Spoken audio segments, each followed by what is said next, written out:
just wait till everybody gets connected here. We have a bunch of people jumping in.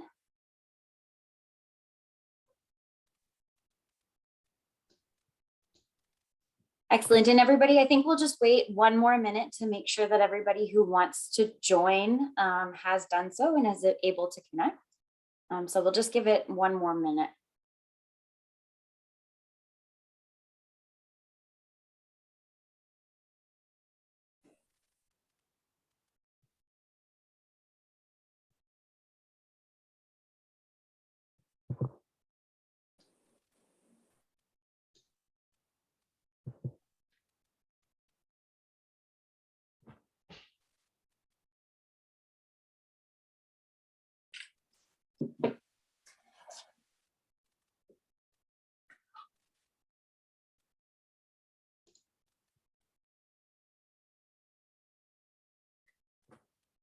Alrighty, so welcome everyone to our evening tonight. I appreciate everyone being here and joining us to talk about community wildfire resiliency plans going on in Electoral Area B.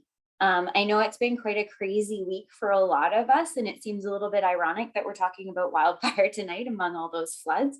But it is a really important topic, and it's a good time while the wildfire season isn't in its highest to make plans and start getting ourselves informed about the future wildfire season. Just a little bit of a runoff about how tonight's gonna go. We've got Matt Shields. He'll be presenting to you tonight. He's our forester that's the lead on the project, the Community Wildfire Resiliency Project, and he'll be doing a presentation, and then we'll have a chance to have a bit of a question and answer period following up that presentation, and Elliot's going to moderate that for us, and he's also a forester at Diamond Head Consulting. We are a little bit limited in time on our question and answer period, so if anybody has a question that doesn't get answered completely or that you'd like to follow up on, write it down and I'd be happy to answer those questions by email. Or we also have the Get Involved page, which you all registered from, that you can post a question there and potentially answer it publicly. So just another little housekeeping piece while we are doing the presentation, please keep your microphones muted, and I'll hand it over to Matt. Thanks. Great. Thanks, Caitlin, and thank you all of us. Or thanks to all of you for joining us, that is.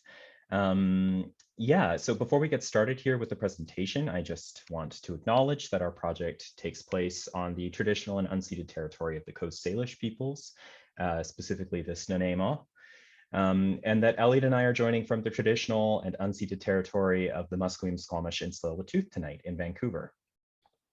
So as Caitlin described, and I'll round out a little bit, an agenda for tonight or for this presentation. First, I'm going to give you a brief refresher on what a community wildfire resiliency plan is, if you happen to miss our meeting in August. Then in the middle part of the presentation, I'm going to be telling you all about how we think about fire risk and how you can look at fire risk in your community as well. And then the third part of the presentation, we'll be talking about some of the things that the Community Wildfire Resiliency Plan might recommend in order to support fire smarting your community. And I'm thinking the presentation should go for about 30 to 35 minutes. That's how long it's been running in other electoral areas. And then we'll jump over into that Q&A session. So what is a Community Wildfire Resiliency Plan anyways? Well, these plans are adopted by local government, in this case, the Regional District of Nanaimo, and they do two things. They map wildfire risk around communities, and they propose recommendations to reduce that risk.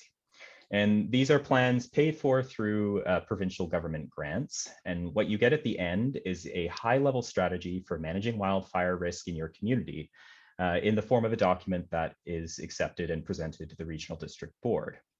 And it looks something like this. These are excerpts from one of Diamond Head's recent community wildfire plans in the Sunshine Coast Regional District. You can see it'll have a glossy title page, the wildfire risk mapping inside, and then a summary of recommendations that you can easily peruse.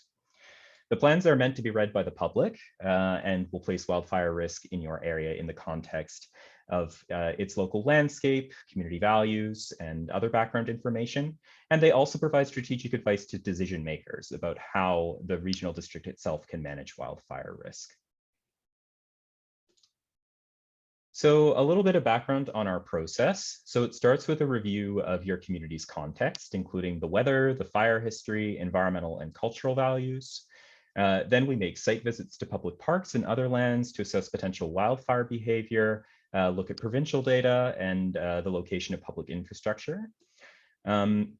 And I just want to note here right off the bat that because of limited public land area in some parts of the electoral area, we don't visit every single community. For example, we didn't make specific site visits on Mudgee de Courcey, and in those areas, we're relying on our background review, aerial imagery, and the provincial data provided. Then the next stage of the process is modeling the wildfire risk, some analysis. So we map wildfire risk on public lands using the data collected from the province and our site assessments. And then lastly, we make recommendations. And that's the part of the process that we're still in. So if you have any thoughts, questions, or suggestions, feel free to share them with us during the question and answer, or as Caitlin suggested, get in touch online. So some background before we dive into the wildfire risk. I don't have time to go through all of the material that will be in the plan, but it includes population and area statistics, growth trends, parks, environment information, and information on the natural landscape, and information on your climate and weather, including climate change. So I don't need to tell you what makes your community so special, but forests are a very special thing about the islands. You've probably heard that the landscape of Electoral Area B is part of a unique ecosystem in Canada, the coastal Douglas Fir biogeoclimatic zone. This is the driest, mildest part of BC's coastal rainforest and contains unique plants and animals. And this uniqueness is one reason your community is part of the Islands Trust local government, which has a mandate to preserve and protect this environment through planning and development control. The Regional District of Nanaimo looks after things like emergency planning and local parks, which is why it is the body undertaking this community wildfire planning process. This process is ongoing parallel to the planning process for fuel management in 707 Community Park, about which many of you already know. So our communities are forest communities, and this means that almost all of us live within an area called the Wildland Urban Interface. And that Wildland Urban Interface is the area mapped in orange on your screen. This is an area that's determined by the province and forms a buffer around areas of higher population. And the Wildland Urban Interface is really important for managing wildfire risk because, firstly, it's where most people live and most infrastructure is located. Secondly, it's where homes directly meet forest vegetation. And thirdly, it's where there are the most sources of ignition. So another piece of the background here that I want to bring to your attention is the recent fire history of this area. So we know that fire is part of the ecological history of most coniferous forests in North America. Before colonial settlement, large natural fires may have occurred as frequently as once every 150 to 200 years in our area. And fire was also extensively used by Indigenous people on the coast to create and maintain clearings and meadows. Pre-colonial fire history is an area of active research. So for our project, we considered more closely where locals have told us fires have occurred. And we also looked at data maintained by the BC Wildfire Service. And the map on your screen is showing two pieces of that data. So the first piece of data is those polygons or shapes.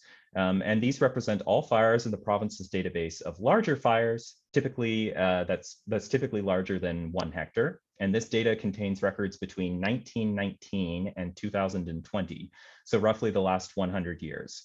The darker the shape, the more recent the fire.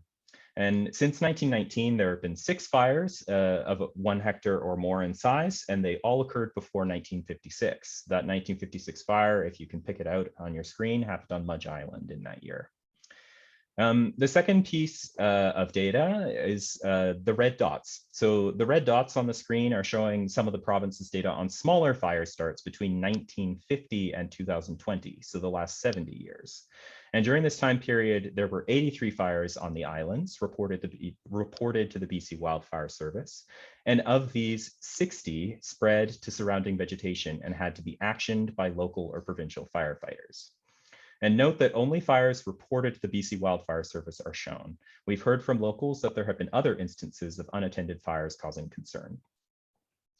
So a little bit of conclusions on this map. So what you can see is that all of the large wildfires occurred before 1956.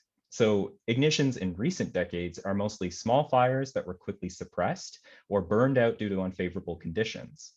Our communities also have a smaller number of ignitions when compared to neighboring electoral areas on the mainland of Vancouver Island. These are indications that local firefighters are doing a good job of fire suppression as well as advocating for fire safety.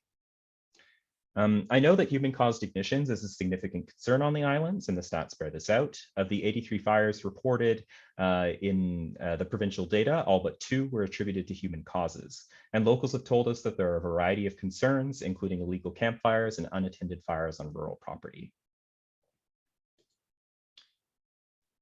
So another piece of background, climate change. As we know, global greenhouse gas emissions are causing changes in the Earth's atmosphere. And around Western North America, research has shown an increasing fire season length on average. So in our region, observed and predicted climate change show that we may have hotter, drier weather in the summer and for a longer part of the year. Rainfall is predicted to increase in winter, spring, and fall, and it may increase slightly in summer, but likely not enough to offset the effect of warmer temperatures. So these changes on the balance are likely to support increased wildfire activity. However, in a particular year, fire potential is strongly influenced by the in-season weather, which is difficult for models of climate change to predict. So we can't be certain what the future will look like. In particular, precipitation volumes and distribution have large effects on fire season weather, and these outputs are some of the least certain from standard climate models. Another piece of information we can consider is past climate change. We know that our region has had warm and cold periods since the end of the last ice age. And during warm periods, charcoal records show that fire was a more regular occurrence than it is now. So overall, we should acknowledge that risk may increase over time. And this is one reason that community wildfire planning is a cyclical process meant to be repeated as communities and forests change. Okay, the last piece of background that I want to talk about before we dive into the wildfire risk analysis, and that's land ownership in our community. So the blacked out areas on this map are private land. And as you can see, the majority of our communities are privately owned and public land is a minority. And this is especially true on Mudge and DeCourcy Islands, where there's very little contiguous public land other than Pirates Cove Marine Park. So under the terms of our project's funding, we can't assess wildfire threat on private land due to privacy concerns. So during our site visits, we looked only at public land. And in the next section of the presentation, we'll only show wildfire risk on public land. Because we know much of the private land is forested, it's important to recognize that wildfire risk doesn't stop at a parcel boundary. The abundance of private land in our community should affect how we respond to wildfire risk. So about our site visits, they had a couple of purposes. The first was to visit forests in the vicinity of homes and communities and make wildfire threat assessments there and validate the provincial data. The second was to visit pieces of infrastructure that could be important for emergency response, like fire halls, water infrastructure, and communications towers. Pictured is, of course, the Gabriola Island BC Ferries terminal. And then the third was to see a variety of areas to better understand the forms of development. So let's talk more about those threat assessments. So the wildfire threat assessment process, the wildfire threat in wildfire threat assessments refers to the potential of a forest to ignite and support fire. So wildfire threat combines 3 elements. The first is forest fuels. The next is fire weather or weather during the fire season. And the third is topography, because these are the primary factors that control fire behavior. So wildfire threat is rated for different forests on a scale from very low to extreme. And you can think of wildfire threat as being somewhat like a rating of flammability. The threat ratings don't specifically take into account the likelihood of ignition. All forests from low to extreme require a spark before they burn in a wildfire. So the relationship between topography, weather, and fire is fairly straightforward. Steeper forested slopes allow more rapid fire spread and intense fire behavior because of the simple fact that hot air rises. Fire at the bottom of a slope is preheating the forest above it, evaporating moisture from the forest and licking further up into tree crowns as it gets a leg up from the slope. For weather, the longer a hot dry period, the easier it is for a fire to start, because more and more of the forest's moisture will have evaporated. Winds stoke fire like a bellows and can lead to rapid fire growth. The best weather conditions for a fire to start and grow are on a breezy day at the end of a long hot drought. Forest fuels, however, are a bit more complicated in their relationship to fire behavior. So when we talk about forest fuels, we're simply talking about the wood, branches, leaves, needles, shrubs, herbs, and other growing things or biomass that can catch on fire and burn. So there are several traits that we use to characterize forest fuels, and don't worry about each of these. I'll just brush over them quickly. So when making our threat assessments, we look at each of these common terms in our forest fuels glossary. These traits tend to vary at the scale of a forest stand, which is an area of similar forest cover, usually sharing a common origin, such as a wildfire or a windstorm. Concepts like surface fuel, ladder fuel, and crown fuel describe the different parts of a forest and their role during a wildfire. Fuel stratogap and crown closure tell us how far apart those parts are. While measures of density, like stems per hectare, can be used to assess overall fuel volume. Tree species also influence fuel characteristics because coniferous trees are broadly more active during wildfire than deciduous trees. But the most important concept in our glossary to understand is the fuel type, the last one. So fuel types represent common patterns we see in the other forest fuel characteristics. And every forest in Canada can be described as one of 16 fuel types developed by the Canadian Forest Service. In British Columbia, the BC Wildfire Service has adapted the system to our great diversity of forests. So to help you think through fuel types, I'm going to give just 3 notes. The first is that coniferous trees and forests are more flammable than deciduous. The second is that denser forests are usually more flammable than less dense forests. And the third is that forests with a lot of small young trees are usually more flammable than forests with a lot of big old trees. And these rules are not absolute, but they give you the basics you need to start looking at forests and fire behavior around your community. So this map is showing you the most common fuel types throughout the electoral area. And on the islands, there are 2 common coniferous fuel types. So the first is the C5, shown in that peachy orange color, and it is the most common fuel type in the islands. This fuel type represents coniferous forests of low or moderate density with considerable gaps between the surface, ladder, and crown fuels, and is mostly made up of middle to old age trees. These forests are typically associated with moderate wildfire threat. So the next fuel type, those pinky areas, is the C3 fuel type. And this represents coniferous forests of higher density with more continuity between fuel layers. These fuel types in our area are often relatively young, as in 707 Park, where that polygon is located. These forests are typically associated with higher wildfire threat. And other areas shown in magenta represent a mix of forests all containing at least 25% deciduous trees. These mixed or pure deciduous forests are often held to have reduced wildfire threat because of the lower number of conifers. Fire behavior in mixed wood stands varies with the proportion of conifers and their distribution, but is typically low or moderate. So on that last slide, you heard me use the word typically to describe wildfire threat and fuel type.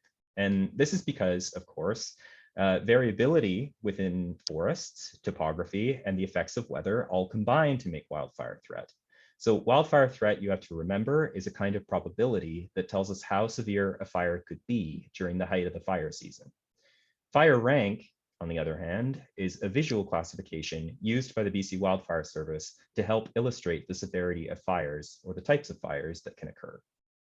So the higher the fire rank, the less predictable, the faster spreading, and the more dangerous the wildfire.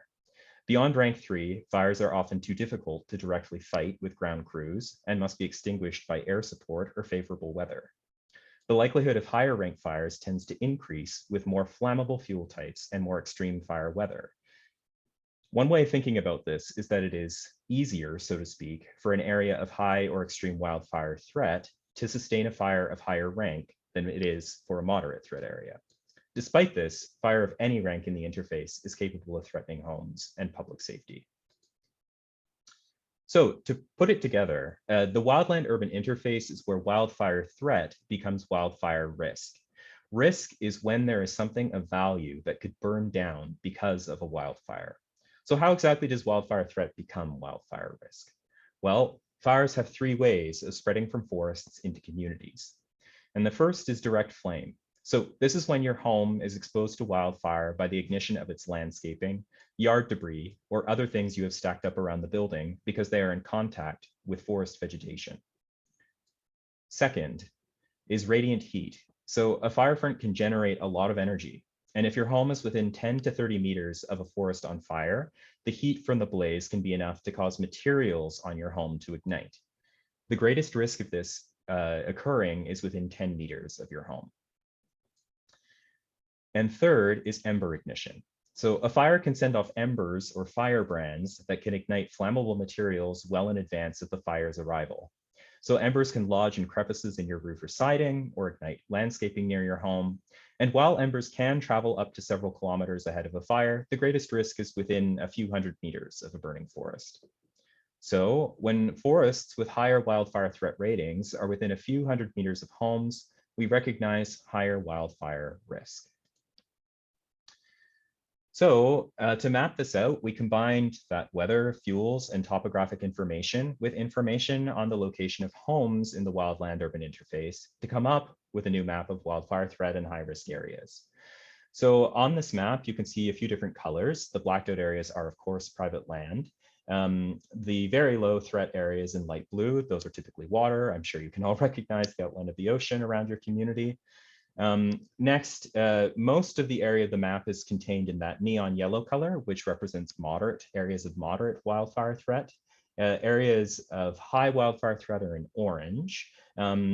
You don't see any areas of red or extreme on the map. And then the hash indicates areas where high or extreme threat are close to homes. So thus a high risk area. So to sum that up a little bit, you can tell that most of the areas of public land in Electoral Area B have moderate wildfire threat, and thus you would assume are of moderate wildfire risk when close to homes. So that large patch of higher wildfire threat and risk in the center of Gabriola is in 707 Park, and that's driven by an area of those younger, denser conifer fuel types. And then you see where the orange is scattered around on the north side of Gabriola, on sort of the extremities of Pirates Cove on DeCourcy. These are small areas of high wildfire threat and risk that are mainly driven by slope, so the steepness of the slope in those locations. So some key takeaways from that risk analysis. So firstly, moderate threat is typical on public lands. And moderate risk means that many people live in communities where wildfire is possible during extreme fire weather conditions, even if higher rank fires are unlikely. So secondly, private land is fragmenting the forest landscape, which does make it difficult to gain a complete picture of the risk environment. And this is especially true on Mudge and DeCourcy. Thirdly, high risk in 707 Park in the center of Gabriola is mainly related to denser coniferous fuel types there. And for that reason, the regional district is developing a fuel management prescription to help address risk in this area. And fourth, other areas of higher risk are smaller and mostly related to steep slopes. And just to sort of cap off this slide, I think you should remember that just because something is low risk doesn't mean that fire could never happen there. And likewise, just because an area is extreme risk or high risk, it doesn't mean that fire will definitely happen there. Fires require ignitions, favorable weather, and fuel. So risk reflects probability, not certainty. In the interface, almost everyone can benefit from thinking about fire smart if they haven't already. Okay, so now we're on to the last third of the presentation, and we're going to talk a bit about some of the different recommendations that the Community Wildfire Resiliency Plan can make for the regional district to manage wildfire risk in your electoral area. So the recommendations follow the 7 disciplines of Fire Smart, which are listed on the slide. And in the next 4 slides, I've pulled out some high-level ideas that we're considering for the plan in your area. So I've split them into education, community planning and development, emergency response, and fuel management topics, just to make things a bit simpler. Most of these actions are eligible for additional provincial funding if supported by the Community Wildfire Resiliency Plan. So first, education. Public education and outreach play a critical role in helping communities prepare for wildfire by promoting a sense of empowerment and shared responsibility. So recommendations in this section of the plan will focus on what the regional district can do to improve awareness of wildfire in the community and increase resources and participation in FireSmart by members of the public. So the plan will aim to align the regional district with good outreach and organizing around fire prevention that's already happening in the communities. For example, currently, the Gabriola Volunteer Fire Department has a FireSmart coordinator who liaises with community members about prevention and preparedness and conducts home assessments to help residents understand where the risk to their home comes from. The regional district could investigate ways to provide this service for residents of Mudge and DeCourcy, perhaps by coordinating multiple assessments at once in partnership with the Mudge Island Citizens Society or the DeCourcy Island Community Association.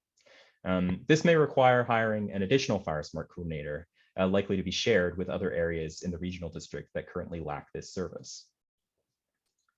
So another way the regional district could promote wildfire awareness is by organizing a community cleanup day for wildfire, typically focused on cleaning up of a smaller high-use park or public facility. These community preparedness days are great opportunities to demonstrate FireSmart landscaping principles to local residents who get hands-on experience in identifying and removing problem vegetation. There are also opportunities for passive outreach. For example, the regional district could install wildfire awareness signage or educational material in popular park locations, like the Decanso Bay Campground or at 707 Community Park and other major trailheads. Popular recreational areas are high traffic, high visibility locations where people are already going to think about forests. So this is a good opportunity to connect the dots between forests and fire. Community planning and development. So recommendations in this section will address how the regional district conducts its own business, including park and infrastructure management. And while in other electoral areas, this topic also addresses building codes and guidance for new development, the regional district doesn't have authority over planning or development in the Islands Trust area. However, the regional district can liaise with staff of the Islands Trust and Islands Trust councillors to ensure they are aware of the Community Wildfire Resiliency Plan and its implications. So this topic area also includes consideration of bylaws available for restricting park uses, like camping. The issue of camping at 707 Park is one that I know has generated interest in our project. And Diamond Head is preparing a separate note to file that will specifically address a recommendation as to whether the Regional District Board should add 707 Park to the list of parks where camping is banned. The role of this Community Wildfire Resiliency Plan is to look broadly at community trends as they relate to wildfire risk. And one strategy to mitigate high wildfire risk could be to regulate activities or access in known areas of problematic use, such as through a camping ban. A further recommendation at the Community Wildfire Resiliency Plan level may be for the Parks Department to identify in its service records where problematic uses occur within areas of higher wildfire threat. Improving reporting on social issues as they relate to wildfire risk is a key part of improving decision-making. Also regarding park management, the regional district could adopt internal policies to make sure parks, regional district property, and its own facilities are being constructed and maintained with fire-smart materials and landscaping, and to define a level of service in park management documents for wildfire hazard assessment. The regional district can also access additional money to conduct fire-smart assessments of its own critical infrastructure. We've also heard that community members who want to fire-smart their properties are looking for a way to dispose of waste material. And through the provincial funding program, the regional district is able to access additional funding for providing a dumpster or a chipper or waiving tipping fees at the regional landfill for this purpose. Due to the isolation of the islands, the costs for a dumping or chipping program might exceed the grant maximums. So the Community Wildfire Resiliency Plan is likely going to recommend that the district staff develop a costed plan for waste disposal on a scheduled community chipping day or days that can be submitted to the Provincial Funding Committee. Next up, enhancing emergency response. So recommendations in this topic area address how the regional district can integrate wildfire risk into its internal emergency preparedness, while also working with a broad range of community actors to enhance firefighting capacity. So firstly, the regional district can lead and continue to lead the update of emergency and evacuation plans, ensuring that each are adequate for community and neighborhood size. And internal policy can be adopted to promote review of the plans when new or large developments take place. Secondly, the regional district can continue to liaise with local firefighters. During this project, we heard that firefighters are interested in equipment that can improve access to such areas as non-roaded interface areas, like in the middle of 707 Community Park, as well as training opportunities. And while capital expenses are not redeemable through provincial funding for this program, there may be ways for the RDN to consider other ways to help local fire departments and emergency responders in achieving their own program goals. Training opportunities are available for registered fire departments only at this time. And in those cases, the regional district may be able to assist with joint application preparation for grants or submitting joint applications for this and other RDN fire smart activities.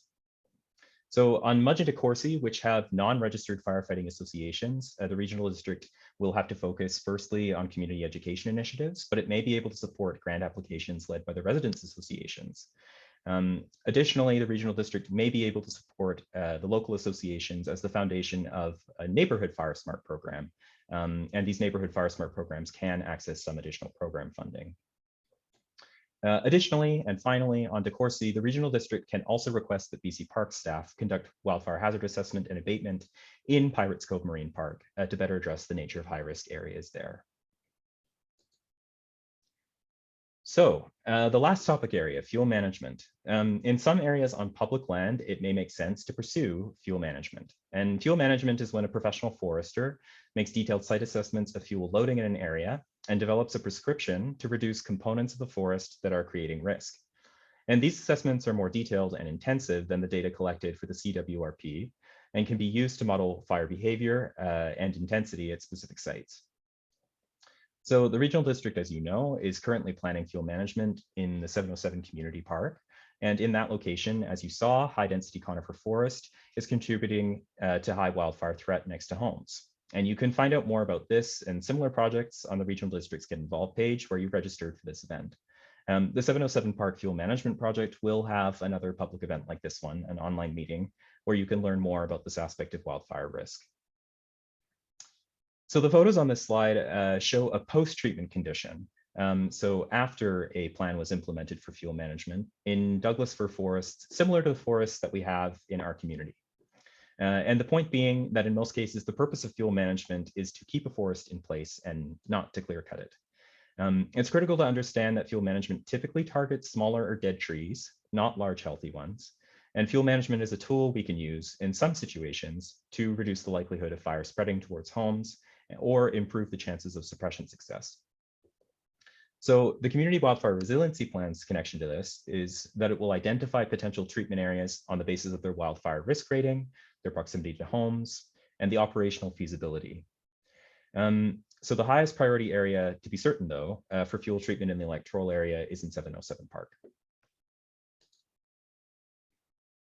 So just to wrap up here, we're getting towards the end. While the planning process is ongoing, you can submit questions and find more information at the Regional District's Get Involved page, which is, of course, getinvolved.rdn.ca, and then search for wildfire. In the new year, we'll be having another event to present highlights from all 7 of the Community Wildfire Resiliency Plans, so the plan for Electoral Area B and then the other 6 electoral areas before they go to the Regional District Board. And this event will be online, similar to this webinar.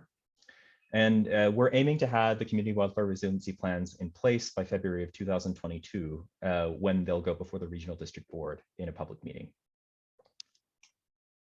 So that wraps up the presentation part of our event. So in just a moment, we'll have time to take any of your questions. And the way that this is going to work is we're going to try to use the raise hand feature. So if you have any questions for us, please find the raise hand button, click it, and you will rise to the top of the queue. And our helpful moderator, Elliot, will call on you. You can then unmute, ask the question, and we'll have a bit of a conversation and move on to the next one. Yeah, and I'm expecting there to be a lot of questions. So if you do have multiple questions that are about different topics, then I would ask you to consider saving that second question for another round and cycling back to the end of the queue. But of course, if you have follow-ups and we're sort of continuing to talk about the same topic area, then that's totally fine. So Caitlin, did you have anything you wanted to say before we jump into the Q&A here? Yes, so just two housekeeping pieces. As Matt mentioned throughout his presentation, there are other projects going on that kind of relate to emergency management and disaster management on Gabriola and Mudgee de Courcy, one of which is the Area B evacuation route plan. So one of the things I wanted to clear up before we get started with questions is that evacuation planning and evacuation route planning is outside of the CWRP conversation. It's outside of the scope of this particular project. However, it is something that we are working on and it does get considered. So our consultants like Matt do look at the plans that we have in place and routes and access and evacuation concerns that some of the residents might have that would be affecting how we respond to wildfire. However, if it's a question that relates to where do I go in an evacuation, what's the plan in an evacuation, that's something that if you do have a question specific to that, please shoot me an email and then I'll be able to answer that a little bit more clearly outside of the scope of the community wildfire resiliency plan. But the evacuation route plan will be available in a public facing document early in the new year. And yeah, so that's the evacuation piece. The other clarification I wanted to make is with regards to the fuel management prescription that is ongoing at 707 Park. We had a meeting a few weeks ago where I made an incorrect statement and I wanted to clarify that now. So Matt and Connor, who are our project leads for the Community Wildfire Resiliency Plan, as well as the Fuel Management Project, will be making a statement about whether or not they believe, based on park conditions, as well as wildfire risk, whether or not sleeping and sheltering in the park should be prohibited either permanently or seasonally in all of the park or in specific areas of the park. So that is in a separate note to file. And that is a document that's sort of separate from both projects, and it will be signed by a professional forester. So hopefully that clears up anything for you. And if you do have any other questions, fire away. Now's your chance. Thanks so much, Matt and Caitlin, for your presentation today. Does anybody want to start off with any questions? And I can call on you. If you're looking for that raise hand button, it should be on your meeting controls if you mouse over. Oh, great. Okay, looks like we have one. Good. Heather, do you want to start us off?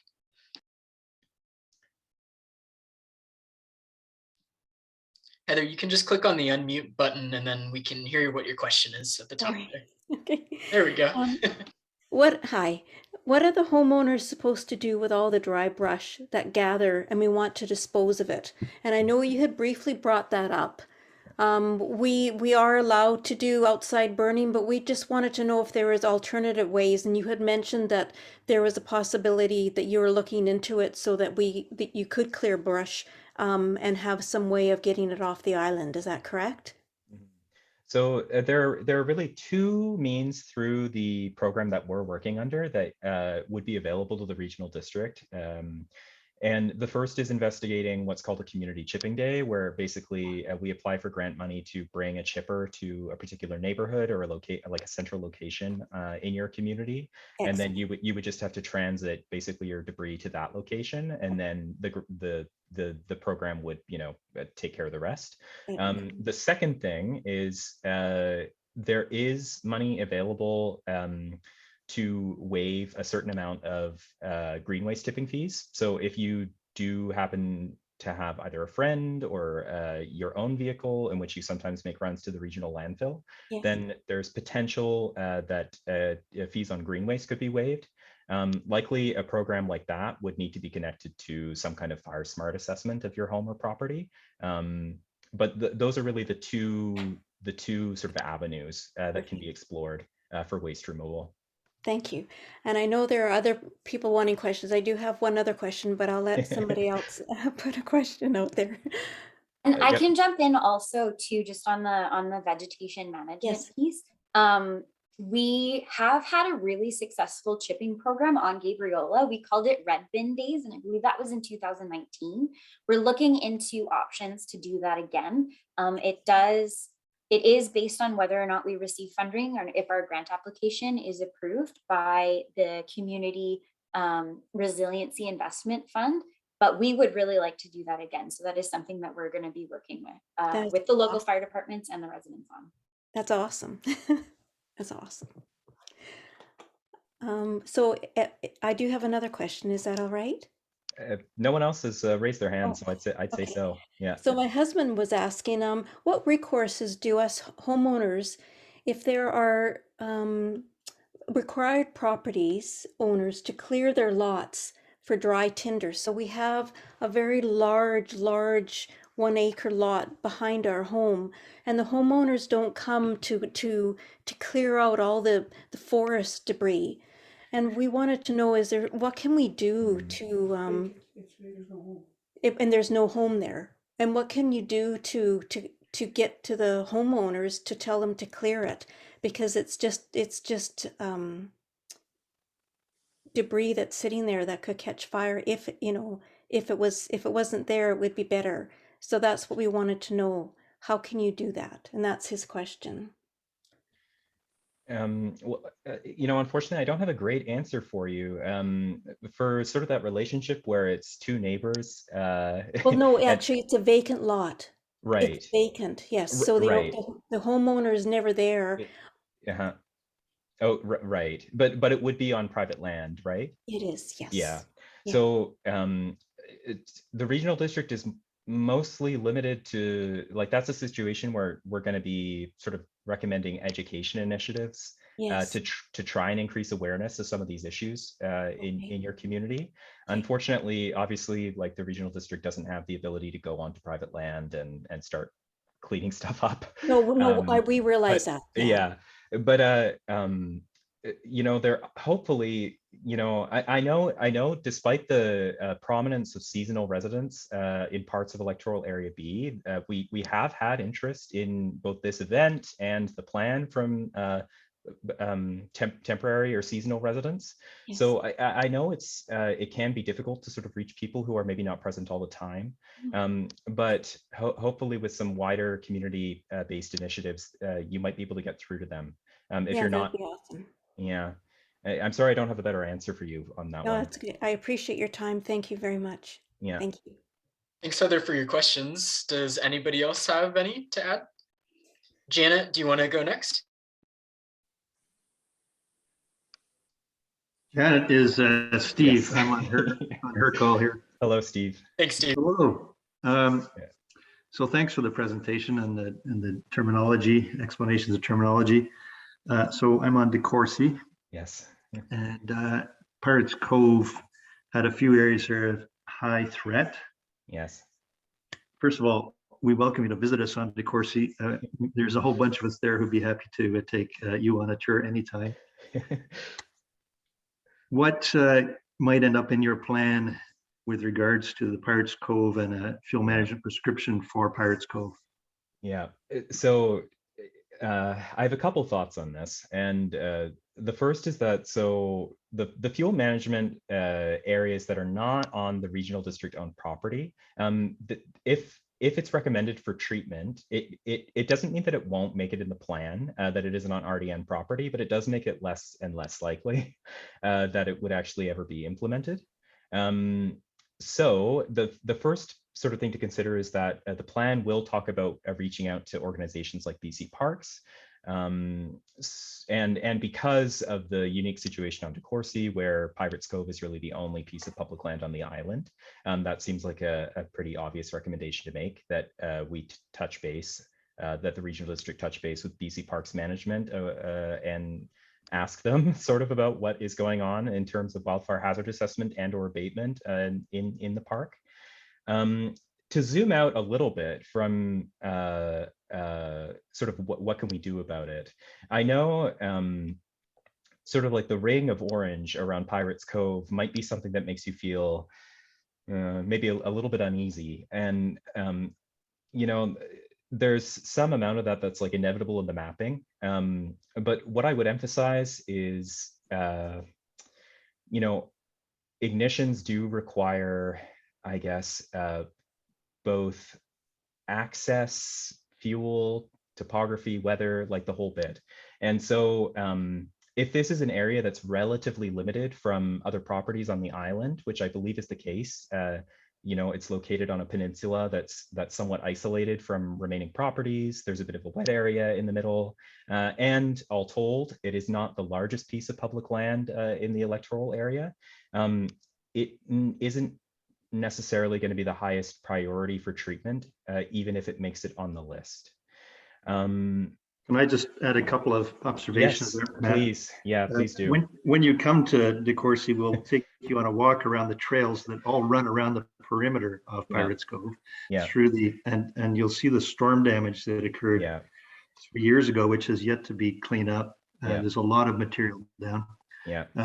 Pirates Cove is also the anchorage, right? And that's also where everybody has their boats.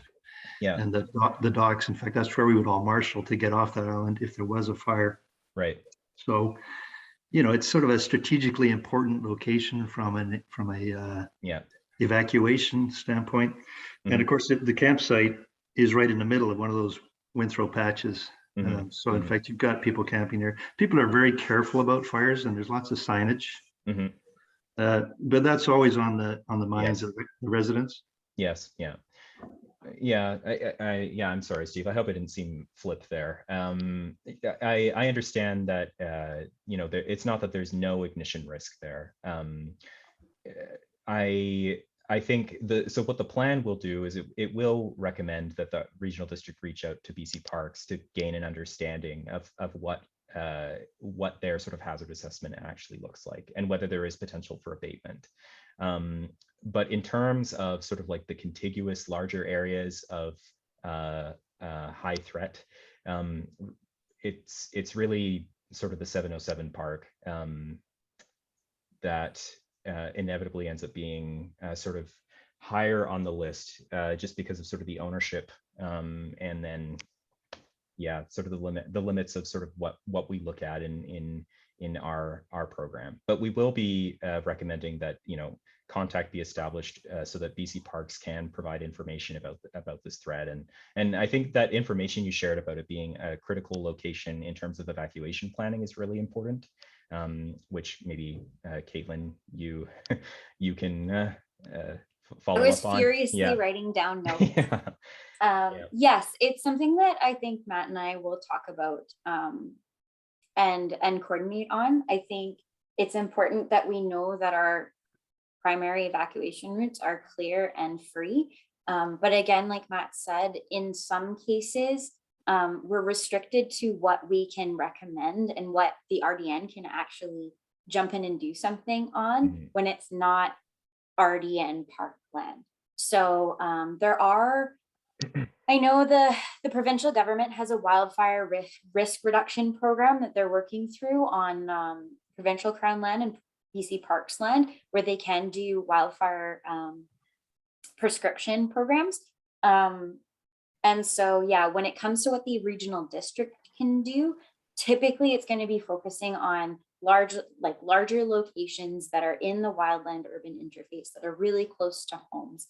But what we didn't know maybe was how strategic that location is, which I think will lead Matt and I to having more conversations in the future. So yeah, if you'd like to chat offline a little bit more about this and to learn a little bit more about kind of the policies and where we're restricted, I'd love to have that chat with you. Thank you. Thanks, Steve, for your questions. Does anyone else have anything that they'd like to piggyback off of that?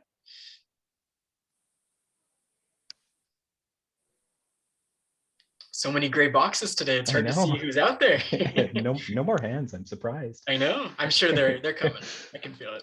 And also, too, if anybody has a comment they want to type into the chat, I can read that out loud. If that's your preferred method, too. And I'm also happy to add that if you wanted to ask a question later and ask it publicly and have it answered publicly, you can head to the Get Involved page, the Wildfire Resiliency Get Involved page, and there's a question and answer feature there that you can ask a question publicly and we can answer it publicly. In certain cases, it's not appropriate to answer like a specific location, like, hey, my neighbor on 8644 North Road, has a tree that I'm worried about. That might not be answered publicly. But if it's a greater concern that, for example, a question about 707 Park or what the bylaw currently has in place, we'd be happy to answer those on the Get Involved page.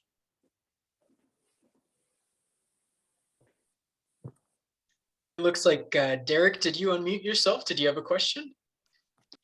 Can you hear me? Yes, we can. Go ahead. Oh, good. Thanks. Yeah, just curious about what sort of, if you're able to answer this at this point, and I'm not, I don't think you'd be bound by your answer at all, but what sort of factors will you take into consideration in a general sense in determining what recommendation you may make to the RDN about sleeping in the 707 overnight campers and so on and so forth? Yeah, that's a great question. And I think, as professional foresters, we'll be focused on the threat environment because that is our area of expertise. I know that there are some issues relating to, I guess, sort of the social or the social aspect of the issue. I think where it comes, the wildfire threat intersects with that social policy is something that we'll have to leave to the regional district board. Our opinion will mostly be focused on the wildfire threat environment itself and the risk analysis.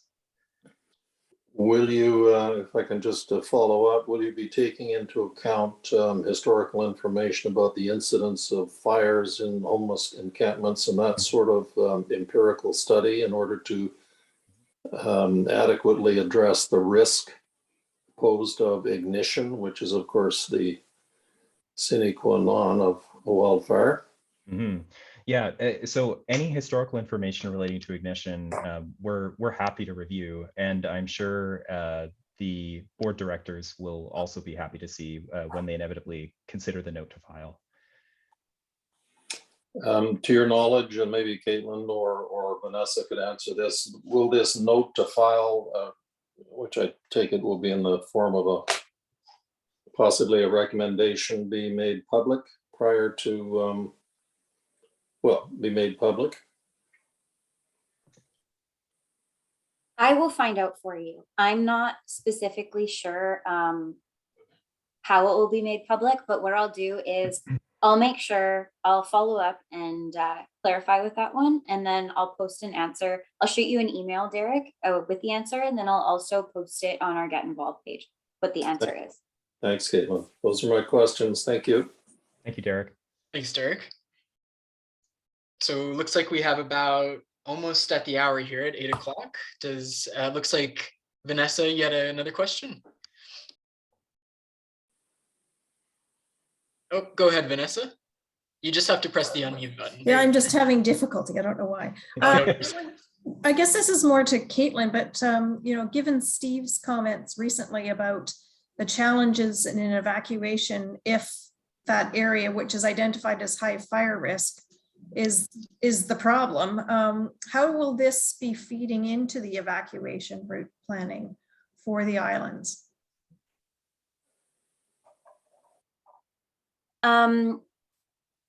So I'm not sure if I fully understand your question. So what I'm hearing is how do the results of the community wildfire resiliency plan affect the evacuation route plan? I'm just wondering if there's going to be interaction. I know that the evacuation route plans is to identify many different possibilities depending on the area. So if the issue is in one end of the island, then there's various other areas. I'm just wondering if there's going to be any direct implementation or cross-pollination from this fire risk analysis to the evacuation route plan, or they completely independent and it's supposed to take into every possible kind of contingency. So if something happens on the south end of Gabriola, these are the types of things that would be considered.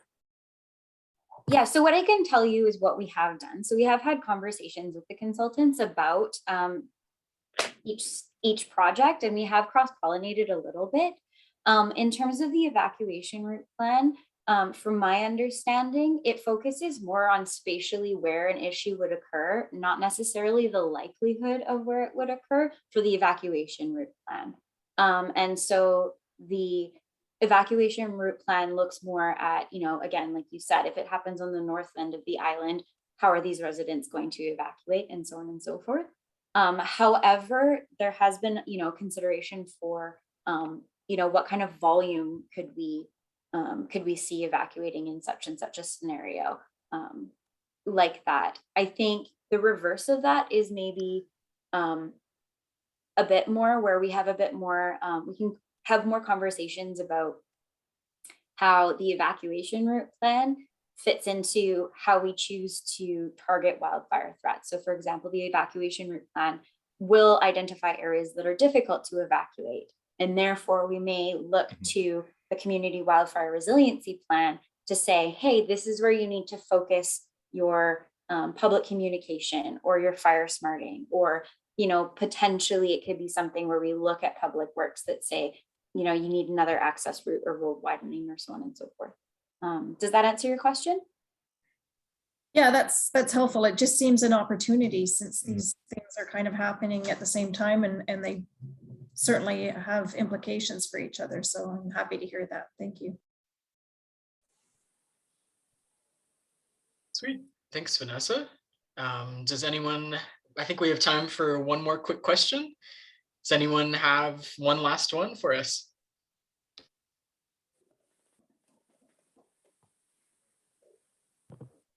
I'm not sure if we mentioned too when this plan will become available. It will be publicly available. The completion of the plan occurs, I believe it is February 22nd is the official day. However, it will take some time for us to make it public so that it is totally reviewed and perfect for all of your eyes. So it will be publicly available probably in March. And so you will all be able to dive right in and have a look and see what recommendations have been presented. But there will also be, like Matt said, a community wildfire resiliency plan, hot topics or highlights message or community event that you will all be able to join into as well.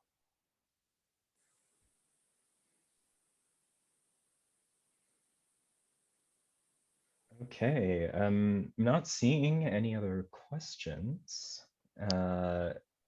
Unless, Vanessa, do you just pop up again? No? Okay. I'm just going to say thanks. Oh, thank you. In that case, I guess we will say thank you for coming and joining us tonight to hear about what we've been doing with regards to this project. Yeah, we look forward to hearing more from you. If you have any further questions, please do get in touch with the ways that we mentioned before. You have our emails on the slide, and also there's always the Get Involved page where you can get directly to Caitlin and indirectly to me. So thank you for coming tonight, and good night, everyone.